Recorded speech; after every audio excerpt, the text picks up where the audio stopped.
Assalamualaikum warahmatullahi wabarakatuh.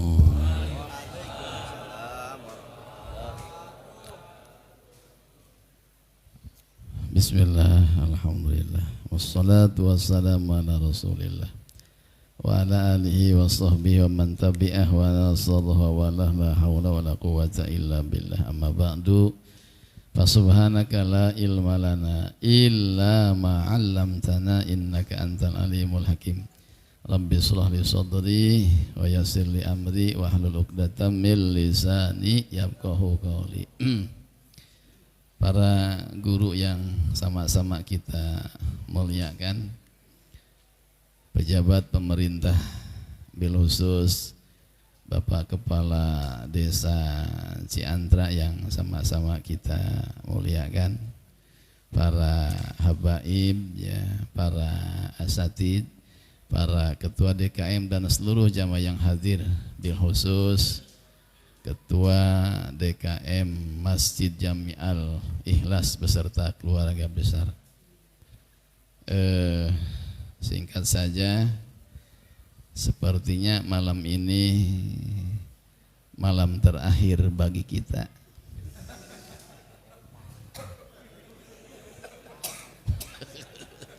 Roma Irama aja gitu ya.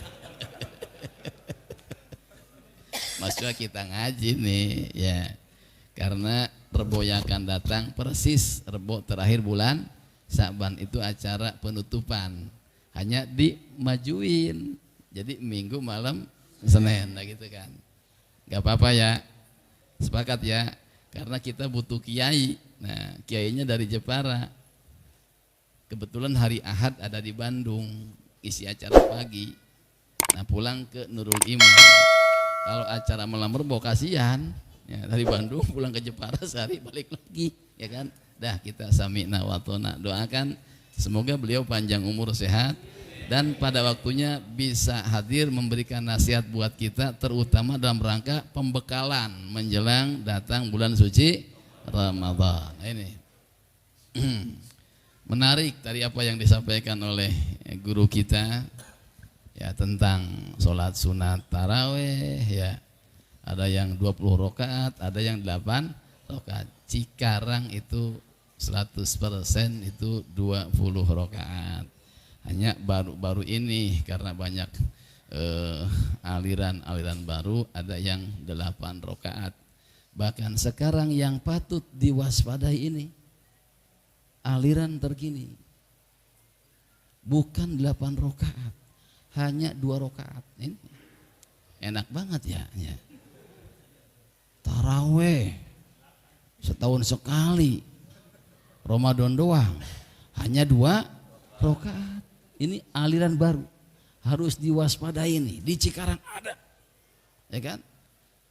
Dia masuk masjid, sholat isya berjamaah, taraweh dapat 2 rakaat, pengen beol pulang, enggak balik lagi. Nah ini. Cuma 2 rakaat ini, Masya Allah, gak balik lagi ya kan? Males, Masya Allah ya, 2 rakaat nih. Patut diwaspadai ya. Jadi siapkan nanti laskar di tiap masjid harus ada ya. Ya, ikuti kemana berangkatnya nih ya. Kelamaan ketuk pintu buruk gitu kan ya. Taraweh belum kelar gitu ya. Nah, gitu. Baik, kayaknya yang cocok malam ini kita ngaji nyambut Ramadan ya. Nyambut Ramadan. Nah, jadi kitab yang saya bawa Kitabus Syam, kitab tentang puasa, mudah-mudahan selesai dalam waktu yang sangat singkat, 15 menit pas jam 10 ya. Kitabus Syam ya. Kitab menjelaskan tentang puasa. Singkat saja supaya keburu 15 menit. Pertama, ta'rifus shaum, definisi puasa. Ada 2, secara lugotan dan syar'an, menurut bahasa dan syar'an.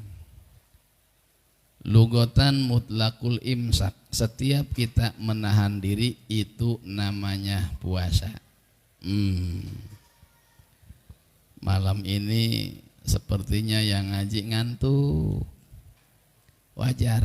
Masjidnya bagus, kipasnya cukup, dilengkapi dengan AC. Ya. Enggak ada AC aja ngaji mah. Masya Allah, Masya Allah. Apalagi ada AC, ada kipas, ya kan? Masya Allah. Nah, tapi ditahan nih, mata kita ditahan, ngantuk mah ngantuk. Tapi kita tahan, kenapa? Ngaji belum selesai. Itu namanya puasa, menahan rasa ngantuk. Puasa menurut bahasa. Insya Allah. Lalu dah nih, udah pegel banget ini, udah pegel, pegel banget. Nah, tadi bisik, jangan lama-lama ya. Gitu ya. Itu biasa, dicombo tuh. Punya makanan enak di rumah katanya, jangan lama-lama. Tapi nahan diri, kenapa? Malu belum kelar, pulang duluan ya. Ntar diteriakin, kemana lur? Nah, gitu. Puasa namanya, menahan diri. Dari mana ulama ahli bahasa memberikan definisi atau pengertian puasa menurut bahasa mutlaqul imsak, menahan diri? Wa minhu qauluhu ta'ala an sayyidatina Maryam.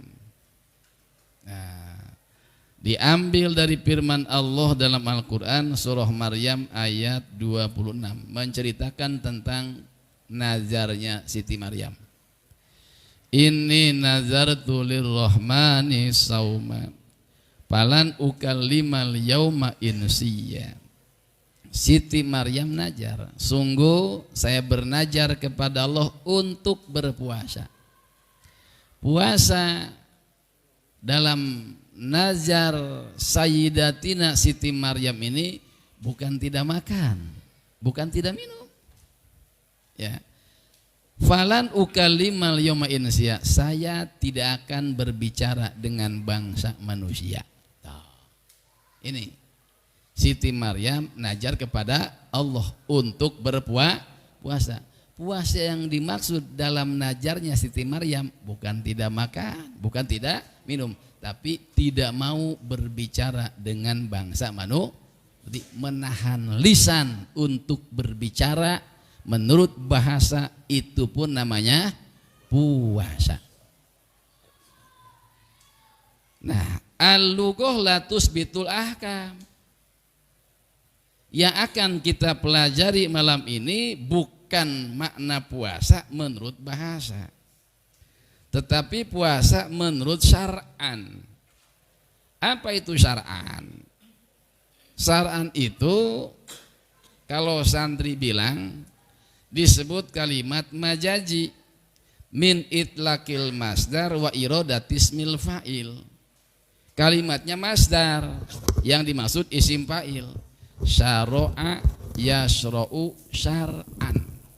Masdar, yang dimaksud syari. Apa syari?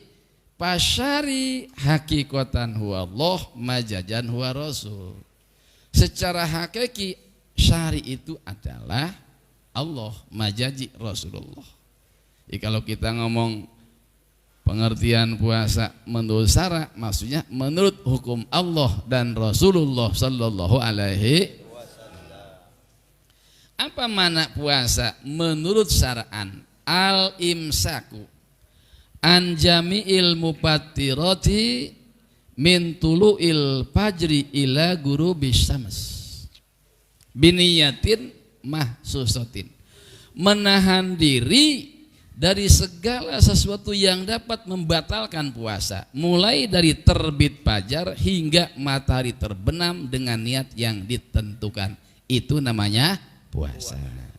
Berarti puasa itu pertama al-imsak, menahan diri dari segala sesuatu yang membatalkan.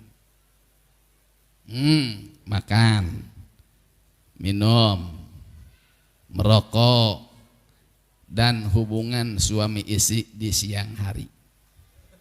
Catat, kalau makan, minum, merokok, anak PAUD paham. Ini hubungan suami istri di siang hari. Banyak umat Islam yang tidak paham. Ini bukti. Ini beberapa bulan yang lalu ada tamu datang ke rumah, nanya, Pak, saya dengar hubungan suami istri di siang hari batal. Iya, emang kenapa? Saya mah sering, Pak. Hitung-hitung ngabuburit katanya gitu. Astagfirullahaladzim. Ini ya. Akibat nggak ngaji atau ngaji sudah mungkin bahasan belum sampai ya. Maka malam ini saya bahas. Bukan hanya makan, minum, merokok, termasuk hubungan suami istri di siang hari batal. Bahkan termasuk dosa besar jika dilakukan itu dengan sengaja. Wajib kifarat. Hati-hati. Di bulan Ramadan walaupun suami istri jaga jarak. Jaga jarak ya. Gak boleh kecuali lupa. Nah, tidak batal lupa mah. Ya, misal ini mah. Nah, tapi insya Allah sih sering ya. Misal Pak Lurah nih hari Minggu nggak ngantor, iya kan? Di rumah bayar sambil nonton TV, mah pijitan dong, pijitan. Kelewatan, kelewatan ya. Lupa lagi puasa. Tuh. Kira-kira mungkin apa enggak? Masa ada lupa berjamaah gitu kan ya. Yang lupa Pak Lurah, istrinya mah ingat. Iya kan? Tuh, ingat. Pak, kan puasa. Astagfirullahaladzim. Nah, batal enggak puasanya? Hah? Batal enggak puasanya? Tergantung. Baca kitab Al-Bajuri Salah Fathul Qarib. Fa inna za'at halan soha saumuhu. Apabila seketika itu juga kata Pak Lurah cabut, soha saumu, sah puasanya, sah karena lupa. Begitu ingat cabut, sah puasanya. Tapi kalau ceritanya begini, kata Bu Lurah, Pak, kan puasa, astagfirullahnya, tapi kagok mah. Nah,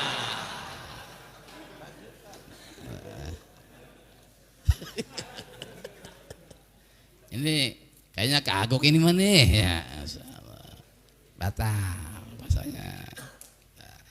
Ya, di puasa itu alimsak an jami'il mufatirat, menahan diri dari semua yang membatalkan. Waktunya kapan? Min tulu'il fajri ila gurubis, mulai dari terbit fajar hingga matahari terbenam, dari subuh sampai maghrib. Biniyatin mahsusatin, dengan niat yang ditentukan. Pakai niat. Walaupun seharian tidak makan, tidak minum, tapi kalau tidak pakai niat, puasa bukan? Bukan.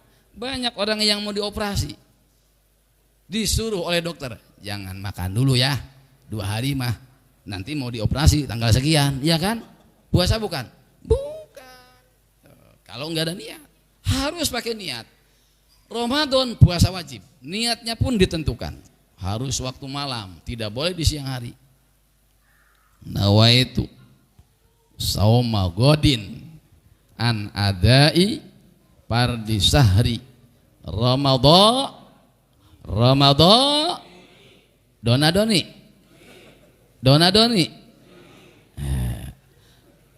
ada yang dona, ada yang doni, dono sekalian gitu ya. Nawaitu sauma godin an adai pardi sahri Ramadhani haji sanah imanan wahtisaban lillahi ta'ala.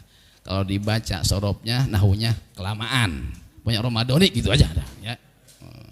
Kalau dibaca alfiahnya kelamaan.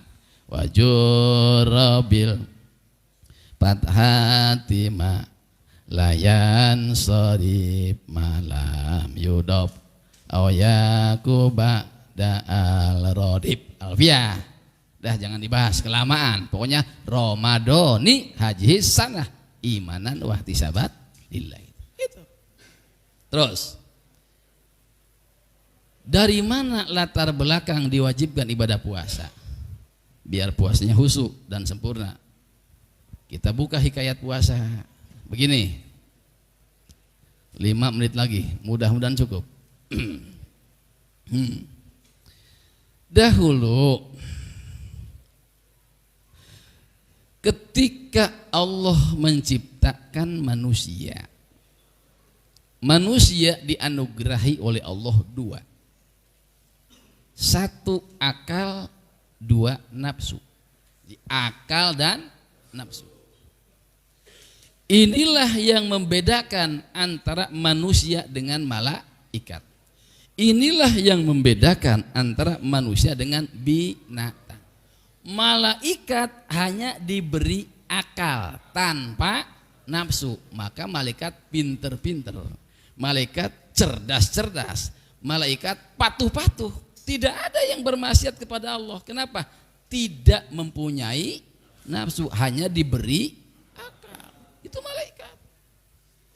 Disuruh sujud, sujud selamanya sampai hari kiamat. Disuruh bertasbih, bertasbih selamanya sampai hari kiamat.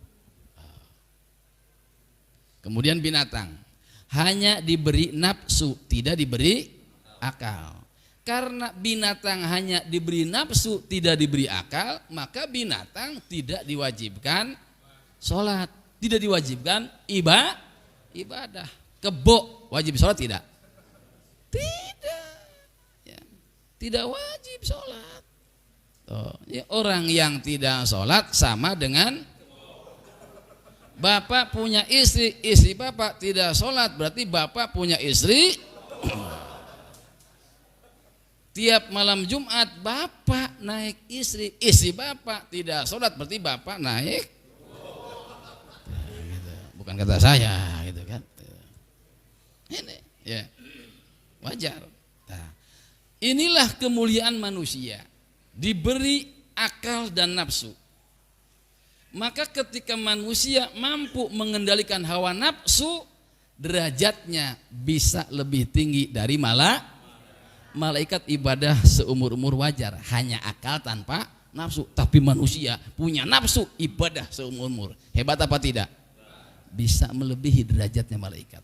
Sebaliknya, ketika manusia membangkang, berbuat maksiat kepada, maka harga dirinya bisa lebih rendah daripada binatang. Binatang tidak sholat wajar, punya nafsu, tidak punya akal. Manusia diberi akal tapi tidak sholat. Ulaika kal an'am balhum adall, derajatnya lebih rendah daripada kebo. Sehingga ketika ada manusia berhubungan suami istri di luar nikah, disebutnya kumpul. Hinalah manusia ketika itu. Nah, sejarah pertama kali diwajibkan ibadah puasa begini. Ketika akal diciptakan oleh Allah, akal dari dulu sudah menjadi makhluk Allah yang tunduk. Ketika ditanya oleh Allah, ya aklu man ana wa man anta, siapa saya dan siapa engkau? Akal menjawab, anta rabbi wa ana abduka doib. Engkau ya Allah adalah Tuhanku dan aku adalah hambamu yang lemah. Hebat kan? Akal menjawab dengan jawaban yang tepat. Engkau Tuhanku ya Allah, hamba adalah hambamu yang lemah. Hebat akal. Maka dipuji oleh Allah, ya aklu ma khalaqtu khalqan azza minka. Hei akal, aku tidak menciptakan makhluk yang lebih mulia daripada engkau. Makhluk yang paling mulia adalah akal. Manusia terhormat, dimuliakan karena dalam dirinya ada akal. Kalau akalnya hilang, jadi apa? Jenderal terhormat karena ada akal. Tapi kalau akalnya hilang jadi jenderal, Pak Lurah terhormat karena ada. Kalau akalnya hilang, Pak Lurah. Kiai terhormat dan dimuliakan karena ada. Kalau akalnya hilang, kiai nggak berani ngomong, takut kepala gitu kan. Makhluk Allah yang paling mulia adalah akal. Selesai akal. Sekarang ganti nafsu. Nafsu dari semenjak diciptakan oleh Allah sudah membangkang, sudah songong. Hai nafsu, man ana wa man anta. Siapa saya dan siapa engkau? Nafsu jawab, ana, anta. Kulo ya kulo, sampean ya sampean, saya, tuh, kamu ya kamu. Tuh nafsu songong. Akhirnya nafsu disiksa oleh Allah Subhanahu, dibakar dengan api neraka bertahun-tahun lamanya, kembali diangkat dan ditanya, ayo sekarang setelah kamu merasakan betapa tidak enaknya api neraka, man ana wa man anta, siapa saya, siapa engkau? Jawabnya tetap ana, anta, saya, engkau ya engkau. Disiksa lagi oleh Allah ya, bertahun-tahun, tapi bukan dibakar dengan api, dihauskan dan dilaparkan. Setelah nafsu merasakan betapa tidak enaknya haus, tidak enaknya lapar, nafsu taluk, ampun, nggak kuat. Nah, dengan haus, dengan lapar, baru nafsu tunduk, ampun, nggak kuat. Ditanya oleh Allah, man ana wa man anta, siapa saya, siapa engkau? Setelah merasakan tidak enaknya haus dan lapar, baru nafsu memberi jawaban yang benar, anta rabbi wa ana abduka dhaif, engkau adalah Tuhanku dan aku adalah hambamu yang lemah. Baru nafsu jujur setelah dihauskan dan dilaparkan. Dengan demikian maka diwajibkan manusia untuk berpuasa. Fungsinya untuk apa? Agar manusia mampu mengendalikan hawa nafsu. Kalau lapar, kalau haus, jawara aja nggak bakal berantem. Boro-boro bikin berantem, gua aja lemes ya kan. Tuh, setelah dilaparkan dan dihauskan. Kenapa kita diwajibkan puasa? Agar kita mampu mengendalikan hawa nafsu kita. Biar akal yang berfungsi, biar akal yang menjadi raja, biar akal yang menjadi komandan dalam kehidupan kita. Sahabat Abu Bakar Siddiq radhiyallahu an berkata, tuba liman kana akluhu amiro wa hawahu asiro. Sungguh beruntung, amat bahagia orang yang akalnya difungsikan sebagai pemimpin, nafsunya dijadikan sebagai tahanan. Akal, nafsu, akal yang jadi pimpinan, nafsu yang dikendalikan oleh akal, tuba, bahagia.